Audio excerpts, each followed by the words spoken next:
Need parts now? O'ReillyAuto.com offers in-store pickup, same-day home delivery, or next-day home shipping. Get more parts your way at O'Reilly Auto Parts. O'Reilly Auto Parts. An O'Reilly Auto Parts gift card is the perfect gift for that hard-to-buy-for person. Give the gift of convenience from O'Reilly Auto Parts.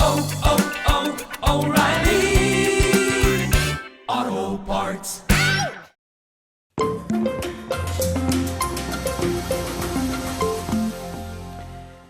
Un peu plus d'un an après son déplacement à Marseille, le pape François retourne dimanche en France, dans la ville d'Ajaccio, en Corse, un nouveau rivage méditerranéen qui, pour la première fois, accueillera un successeur de Pierre. À l'avant-veille de son 88e anniversaire, François vient clore un colloque sur la religiosité populaire telle qu'elle est vécue dans le sud de l'Europe et découvrir de ses yeux le vif attachement des Corses à leur tradition religieuse. Venu de l'autre bout du monde, François l'Argentin est lui-même profondément imprégné de cette manière de se relationner à Dieu en dehors des sacrements. Sa première catéchiste, sa grand-mère Rosa, l'emmenait ainsi tout petit s'agenouiller dans la rue au passage du Christ gisant lors des processions du Vendredi Saint. Ce matin, nous vous proposons de revenir sur ce lien solide qui unit François à la piété populaire, qualifié par ses soins de système immunitaire de l'Église. Véronique Lecarros est directrice du département de théologie de l'Université catholique de Lima au Pérou. Elle revient ce matin dans notre dossier sur les expressions de la religiosité populaire en Amérique latine. Les sacramentaux, ça fait partie de la piété populaire. L'importance donnée, non pas aux sacrements, qui ne veut pas dire que les gens ne fréquentent pas les sacrements, mais les sacramentaux, l'eau bénite, les processions, les pèlerinages, tous ces sacramentaux, c'est très très fort en Amérique latine. Et les bénédictions. Il m'est arrivé sur un champ de course, on avait invité le prêtre pour bénir l'écran sur lequel allaient apparaître les chevaux qui gagnaient. On bénit tout, les voitures, on bénit les maisons, on bénit les business, on bénit des choses qui n'ont apparemment rien à voir avec le religieux, le sacré. Il faudrait peut-être penser qu'il n'y a pas cette séparation entre sacré et profane, non ? Qu'on sent beaucoup plus fort dans les pays sécularisés, cette division en sphères. Il y a cette forme de présence du divin, des anges, des esprits, des saints, du divin, qui est là, qui est concret, qui est palpable. Aujourd'hui, les choses se sont bien passées pour moi, eh bien, il y a eu une intervention divine. C'est très, très présent. Une expression qui est utilisée par certains chercheurs et de l'enchantement. Est-ce que la religiosité populaire est toujours ancrée dans une culture locale ? La culture, oui. Vous êtes peut-être familière avec Olivier Roy, La religion sans culture, la sainte ignorance. Et oui, effectivement, c'est enraciné dans des traditions millénaires. Enfin, ça dépend des pays d'Amérique latine, mais avec très créatif. La piété populaire est toujours très, très créative. Ça évolue continuellement. Il y a toujours de nouveaux objets de foi, de nouvelles personnes, et certaines qui ne sont pas du tout acceptées par l'Église. En Argentine, c'est le gaucho ril. Chaque pays d'Amérique latine a ses personnages. Et c'est dans ce contexte que s'est développée la théologie de la libération et la théologie du peuple dans les années de formation de Jorge Maria Bergoglio au sein de la compagnie, aussi au moment où il était à la tête du noviciat et de la province des Jésuites. Est-ce que vous pouvez nous expliquer ce qui caractérise et ce qui distingue ces deux théologies et comment la piété populaire s'y insère ? L'attention aux pauvres, tous les gestes du pape François envers les migrants, envers les marginalisés, ça c'est la base commune des deux théologies et une attention au concret.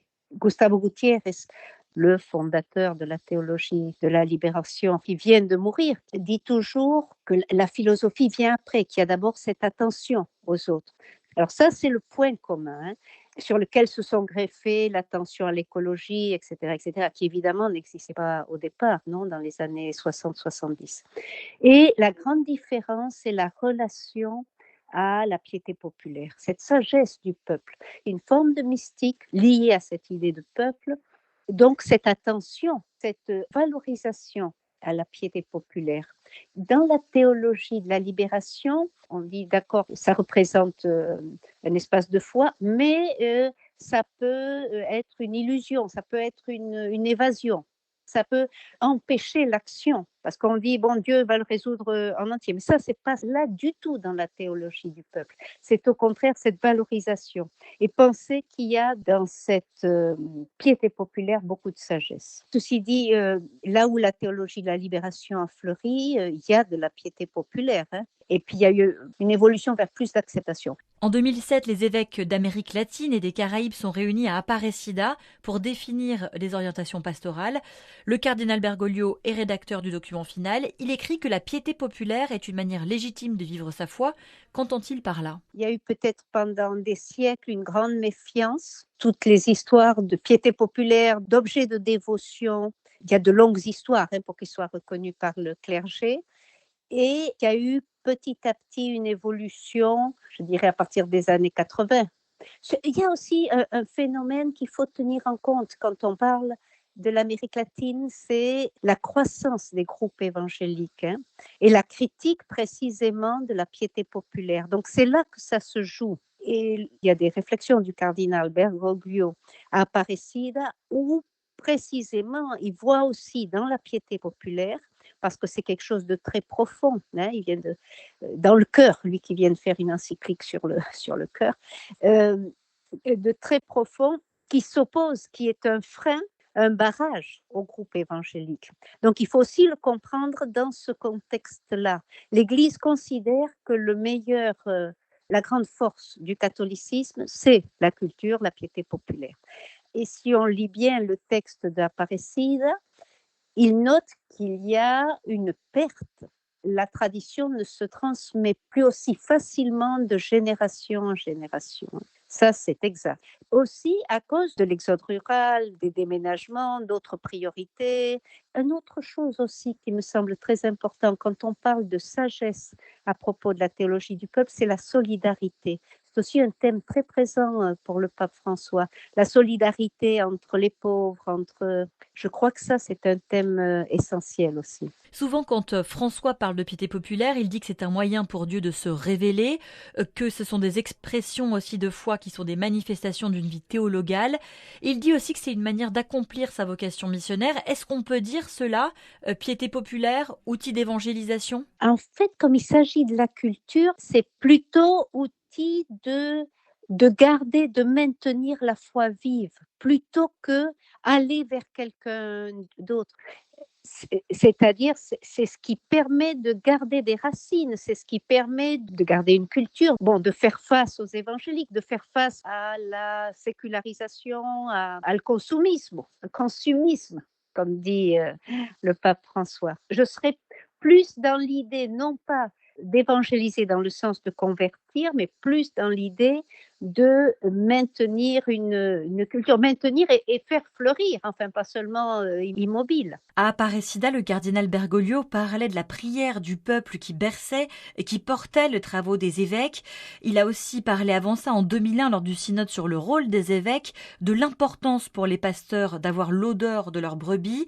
Est-ce que, à ce titre, il est indispensable pour des membres du clergé d'être au cœur de vivre cette piété populaire ? Ben oui, c'est très intéressant par rapport à nous qui sommes européens, enfin plus distants, cette importance que donne le pape François à la tendresse. Je crois que c'est quelque chose qu'on sent très fort en Amérique latine, cette expression des sentiments, de la tendresse, de l'attention à l'autre, la solidarité, toutes ces qualités que valorise la théologie du peuple. Et le pape François, le cardinal, a toujours été très proche de ce qu'on appelle à Buenos Aires les curés villeros, c'est-à-dire ceux qui sont dans les quartiers populaires. Il a même créé un vicariat de los curas villeros. Donc, pour lui, c'est essentiel, tous ces prêtres participant à la foi populaire.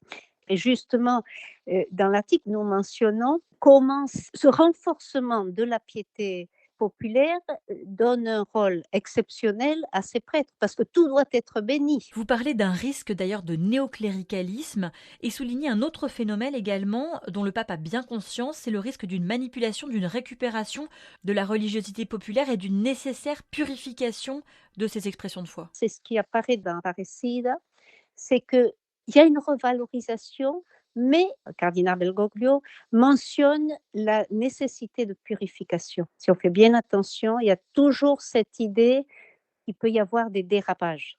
Et effectivement, c'est peut-être pas très connu en Europe, mais la Sainte Mort, la Santa Muerte, qui est un phénomène du Mexique, qui est un squelette vêtu en femme. Et ça se répand depuis le Mexique ailleurs et c'est la sainte, si on peut parler, des trafiquants de drogue, de tous les criminels, voilà, des délinquants, à tel point qu'à la frontière aux États-Unis, quand on voyait quelqu'un qui était tatoué ou avait une image de la Sainte Mort, bon, on l'arrêtait pour voir s'il n'y avait pas de la drogue. Alors du coup, maintenant, les trafiquants portent des rosaires. Les criminels, ils ont le Christ ou la Vierge tatoué dans leur dos parce qu'ils pensent que personne ne va oser tirer sur le Christ ou la Vierge.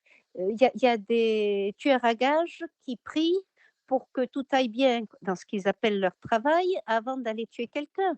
Et sur ce travail de purification, justement, est-ce que vous avez vu François l'entreprendre depuis le début de son pontificat et si oui, comment? Par exemple, le pape François était très courageux quand il a parlé des mafias en Italie, hein. Mais il disait c'est pas possible qu'avec de l'argent gagné sur les drogues, on puisse participer dans des fêtes d'adoration, enfin dans des processions, on met l'argent dans le religieux. C'est un blanchiment de l'argent et de l'âme. C'est une manière de purification. Quand on connaît l'attachement du pape François pour justement ces expressions de piété populaire, est-ce qu'on peut se dire aussi peut-être que c'est de là que vient ce grand travail entrepris de synodalité par le pape pour se mettre à l'écoute du peuple de Dieu, pour pouvoir redéfinir les orientations à prendre pour l'Église de demain? Il y a quand même une forme de néocléricalisme dans la piété. C'est vrai qu'il y a une écoute. Je dirais oui, peut-être, mais il faut passer par une case intermédiaire qui est le sensus fidei. Ça a été, on pourrait dire, le premier thème majeur du pape François, qui est aussi dans la théologie du peuple, le sensus fidei, c'est-à-dire que le peuple, en tant que peuple, cette idée de peuple, hein, est capable de discernement. Donc oui, par cette case-là, on y arrive. Et voilà, le pape François et sa relation à la piété populaire à la une de notre dossier ce matin. Interrogée par Marie Duhamel, la théologienne Véronique Lecarros, directrice du département de théologie à l'Université catholique de Lima, au Pérou, était l'invitée de Radio Vatican.